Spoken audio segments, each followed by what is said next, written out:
pilots.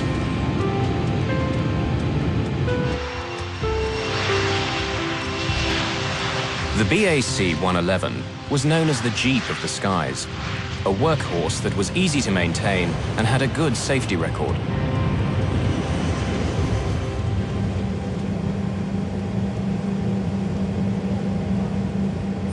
At 43 tons, this pressurized hull is carrying 81 passengers and 6 crew, and is now climbing to 23,000 feet. In just over 2 hours, they should be in Spain. Only a catastrophic accident could bring this plane out of the skies. 2 minutes into the climb, the pilots switch on the autopilot. Tim Lancaster takes off his shoulder straps and relaxes into the flight. Now I went into the flight deck to ask Tim and Alistair what they would like to drink. You gentlemen like a tea? Please, the usual. Milk, 1 sugar, please. And I said, your breakfast's on. It'll only be a few minutes. Now, almost 13 minutes after takeoff, and at 17,300 feet, they're just 5,000 feet from their assigned altitude. But then, in a split second, everything changes.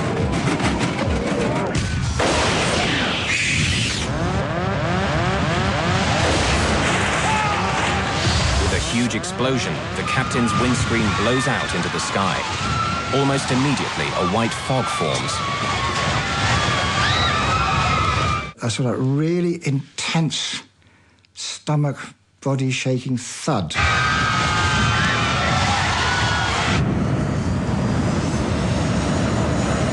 We were just diving, really. And then we started to judder like this. And I was a bit stunned. I thought, what? I thought, oh, God, it's a bomb. Alistair, the co-pilot, is suddenly fighting for control in a 350-mile-an-hour wind. There's no time to think about the captain, who's been blasted out of the window by pressurized air escaping from the aircraft. The rushing wind pins Captain Lancaster to the roof of the cockpit.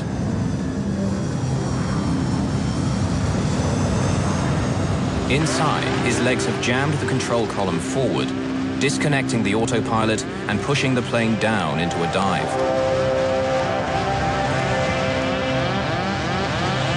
Co-pilot Alistair Acheson has to take command.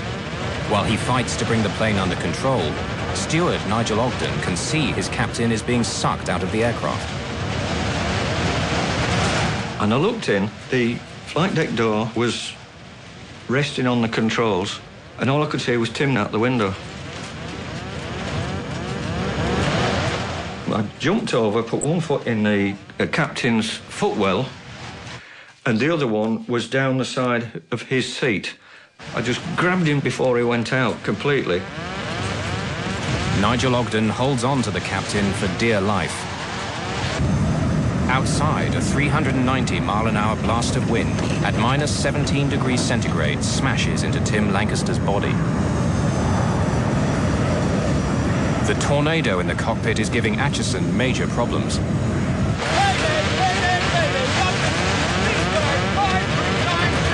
Air traffic control can hear his cries for help, but the storm rushing through the cockpit drowns out their replies.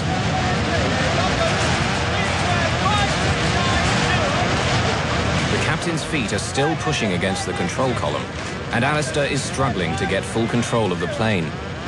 He's now diving through some of the busiest air lanes in the world, with the added danger of a mid-air collision.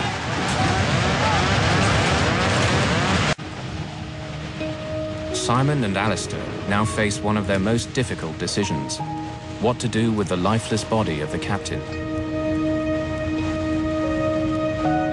No words are said, but for a moment the thought passes between them that the best thing would simply be to let it go.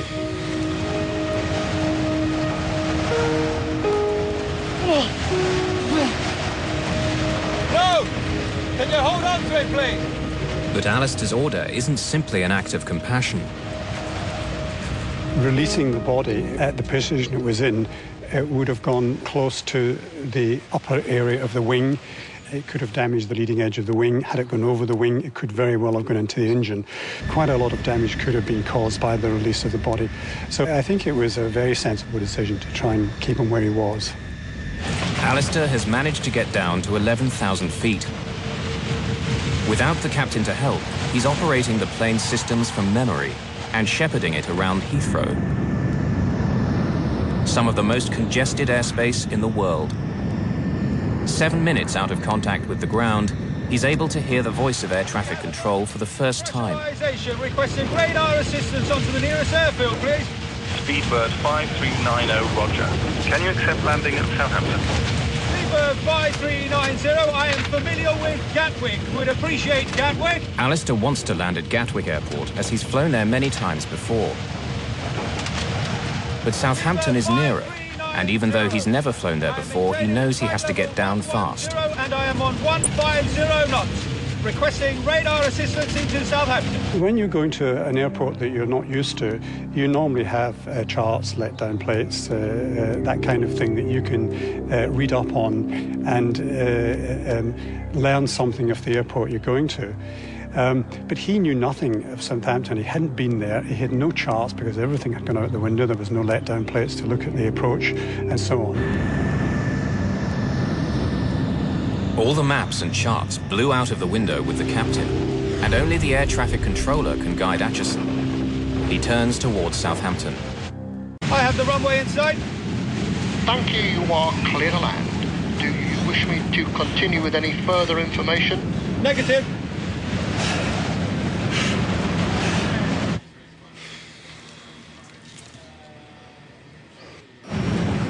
"32 minutes after takeoff, with 81 terrified passengers, a nearly full fuel tank, and the captain blasted out of the window, Alistair Acheson attempts the most difficult landing of his career.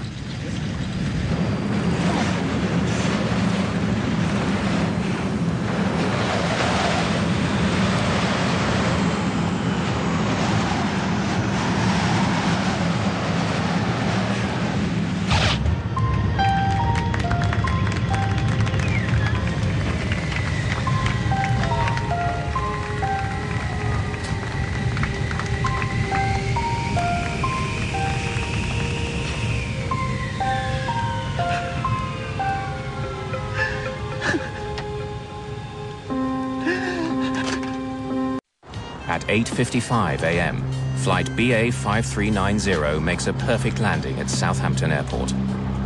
Immediately, emergency vehicles surround the plane. Firefighters remove the body of the captain and lead the passengers and crew away.